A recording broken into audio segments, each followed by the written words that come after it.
Hey, what's up guys? Today, I'll show you a zombie horror film, Daylight's End. Spoiler ahead, watch out and take care. The movie begins with the Wanderer parking his car at an abandoned gas station. He's equipped with a sniper rifle against the vampire-like zombies that overtook the world. He enters the gas station and stumbles upon a box freezer moving independently. The Wanderer immediately secures the freezer and chains it into his car to bring it out under the sun. When the freezer is outside already, the Wanderer fires at the freezer's lock and a zombie crawls out. However, when the zombie touches the sunlight, it starts screaming in pain as the sunlight scorches its skin. Later, the Wanderer wakes up from a beautiful dream where he sees his wife beside him in bed. The Wanderer continues to travel until he reaches the city.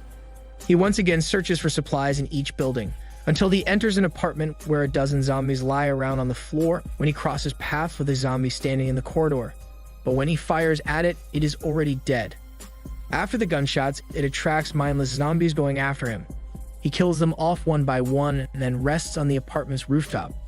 Below the street, the Wanderer spots a car with 4 people in it.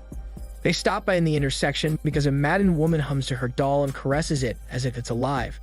The guy among the 4 people tries approaching the woman until a bullet runs through his head. It's an ambush and the 4 people fell for it. Marauders surround the 3 remaining people, finishing the 2 men but the woman. Her name's Sam, and since she's a lady, the Marauders crowd her with malicious intentions. The Marauders' leader lines up first to Sam. Just then, the Wanderer comes in time to save her, killing off every Marauder in the perimeter. After the bloody one versus group fight, the Wanderer loots the Marauders' weapons while returning to his car. Sam invites the maddened woman with her. Then she follows the Wanderer in his vehicle to their base, a police station in Dallas. Sam entices the Wanderer to bring her there in exchange for food, shelter, and ammunition. The Wanderer agrees to the deal, so they travel on the road. On the way, Sam exchanges name and gratitude to the Wanderer for saving her from the Marauders. An hour and a half pass, and the Wanderer reaches the station. Sam calls the base with her walkie-talkie to open the gate because the sun is down and zombies are active at night. A horde of zombies chases after them upon their return to the base. The 3 in the car immediately go out. The Wanderer fends off some of the zombies while the 2 women run to the base. Just then, the ex-militaries in the base come out and fire onto the approaching zombies. After killing off some of the zombies, they return to the garage gate of the police station and they hide within. The Wanderer finds the zombie leader, called the Alpha, among the horde and even wishes to kill it by himself. Inside the base, the residents gather around for a meeting, checking each other for zombie bites. Sam tells everyone that they have lost 4 men during an ambush from the Marauders. Mr. Coward comments on how Sam brought another stranger in the base that could be one of the Marauders. The meeting turns into a commotion and doubts against the Wanderer. Sam announces that they found a cargo plane outside Fair Creek earlier, which ends the shouting. They know that the cargo plane can carry everyone to move into a new safe place. After the announcement, Sam points to the location of the cargo plane in the map plastered on the office. Since they have an aircraft technician, flying the cargo plane is possible. The plan is to survive the night, leave at the crack of dawn, and drive to the plane. Despite the concrete plan, the chief still doubts the Wanderer. For everyone to sleep in peace at night, the chief locks the Wanderer in one of the prison cells and his weapons are temporarily confiscated. The chief tours the Wanderer into his cell, and while leading him there, the chief's son explains the Alpha appeared 3 weeks ago. The Alpha can watch and lead the horde in the zombie-infested Baker Hotel. That night, everyone has their own good night's rest. Meanwhile, the Wanderer dreams about his wife again, but ends up becoming a zombie about to eat him. He wakes up from the nightmare, and to his surprise, Sam is waiting outside his cell. Sam apologizes for allowing them to lock him up. Then they even chat about their past dreams and hometown, and Sam tells the story of how her fiancé turned into a zombie. The fiancé was the chief's youngest son and was about to marry Sam. However, zombie infections spread worldwide, turning humans into vicious animals with a vampire-like feature, like in Fear of the Sun. Sam mentions a remote safe place in the middle of the desert at Baja, their destination once they board the plane. However, the Wanderer brushes off the idea of a safe place because he's aware of the zombies consistently finding ways to search for humans. Sam assumes that the Wanderer joined her into the base to join the plane, but he clarifies he never said that. Sam then mentions she notices the stare of the Wanderer at the Alpha in the garage earlier. The Wanderer says the Alpha took someone from him, his wife. Meanwhile, the Watchman is disturbed by noise. Sophie checks it out, and it turns out zombies had entered the station. A zombie attacks another watchman who's guarding the Wanderer in his cell. Afterward, a zombie moves into another place, and the Wanderer uses his pick lock to open the cell lock. The children, mothers, and other residents evacuate into a larger cell to protect themselves from the zombies. However, a zombie manages to bite an ex-soldier in the hallway, while Sam and the chief's son shoot the incoming zombies. Just then, a zombie reaches and attempts to enter the evacuation cell of the residents. Luckily, the Wanderer arrives in time and shoots the entering zombie in the head. After defending themselves, the fighters, the chief, the Wanderer, and others gather in the hallway until they learn that the ex-soldier is bleeding from a zombie bite. At first, he begs to let him leave by simply cutting off his arm, but it's too late as the infection is beginning to spread. He says his goodbye to everyone, and the chief finishes him off. 4 hours later, the chief and the group open the garage gate to take out the cars, but it's not moving.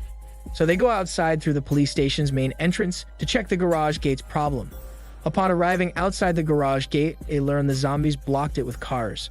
They know that moving the vehicles off the garage gate is useless because the zombies will only return them at night. The group returns to the chief's office to plan their escape. The chief offers to find new cars despite the slight chance of finding a working one for 2 years. Here comes the Wanderer, offering to infiltrate and annihilate the Horde and the Alpha inside Baker Hotel while the sun is still out. The chief's son and some others join the Wanderer on his plan to sabotage the zombies' den, forming the deployment team. Before going into Baker Hotel, the chief's son prepares his defense clothes against the zombies. Accompanying him is Sam, who's convincing him that the Wanderer's plan is impossible and dangerous. However, the chief's son is already determined to destroy the den rather than stay inside, waiting for something to happen. On the other hand, the teammate Chris equips himself with makeshift armor. He says goodbye to his adoptive son and hugs his wife tight. Meanwhile, the chief's son reminisces a memory with his father and eventually says goodbye to him. Outside, Sam waits for the deployment team and tries convincing the convict one last time to back out, but he's already decided to go kill zombies.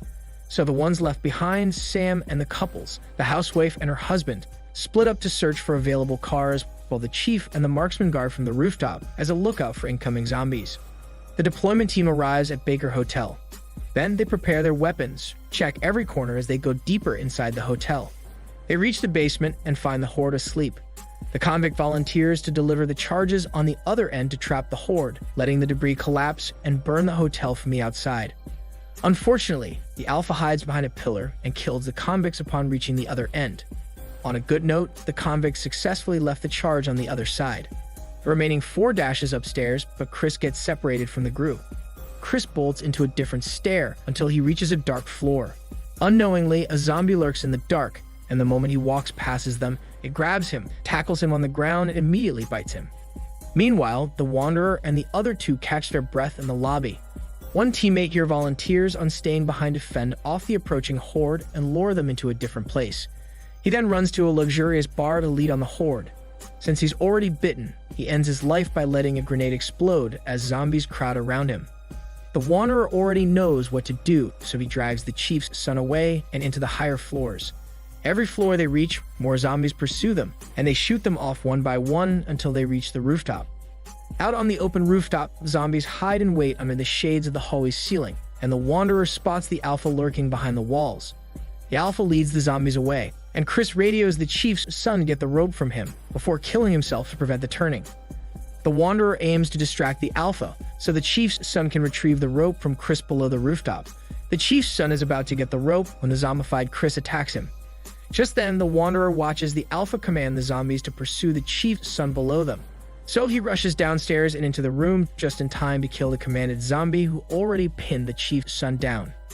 After an intense encounter with a zombie, the 2 finally run off with the rope and return to the rooftop. Upon arriving at the rooftop, the chief's son sees he's bleeding, revealing Chris' bite to the Wanderer. So the Wanderer shoots him in the end before rappelling down the building. Meanwhile, Sam manages to find a working car among the abandoned vehicles. When she returns to the police station, the husband arrives with a working bus, fit enough to carry around 40 passengers. Unfortunately, their minor victory is interrupted when the Horde is chasing down the Wanderer on the way to the police station. The children, mothers, and others rush inside the base, causing chaos as they run into the rooftop, while fighters fend off some zombies. However, the Hordes are too many for their ammunition, and the zombies have killed some men already. The housewife tries to shoot the Alpha, but the Alpha barely budges at all. Eventually, the group reaches the police station's rooftop stairs and barricades the only door to keep the zombies from getting inside the remaining safe place of the base. The chief then confronts the Wanderer, saying the deployment team is a failure, and so does the chief's plan to search for a vehicle and leave before sunset. In the surveillance room, everyone sees the zombies roaming in the station, but Mr. Coward escapes with his car, attracting the zombies out from the base. Unfortunately, he gets trapped in an alley where the zombies crowd him, so he kills himself before they can even eat him. Meanwhile, the Wanderer visits the chief in his office to ask if they're ready to fight once the horde returns. The movie ends with the kids, wives, and others hiding inside the bus, while the human fighters kill zombies as they can. However, the fight brings more deaths to the fighters too. The chief dies the moment he's cornered. As for the couple, the housewife kills herself before she turns, while the husband gets devoured by the coming zombies. The marksman is soon out of ammunition, and the zombies have cornered and eaten him in a room. On the other side, the Wanderer, who aims to annihilate the Alpha, tactically kills the Alpha by luring him into the rooftop. The Alpha dies not because of bullets and knives, but through the scorching of the sun. In the end, after the sacrificial deaths and victory against the Alpha and zombies, the group and the Wanderer part ways outside the base. For the group to travel onto the cargo plane, the Wanderer is determined to travel on his own once again, wandering into a land of mystery.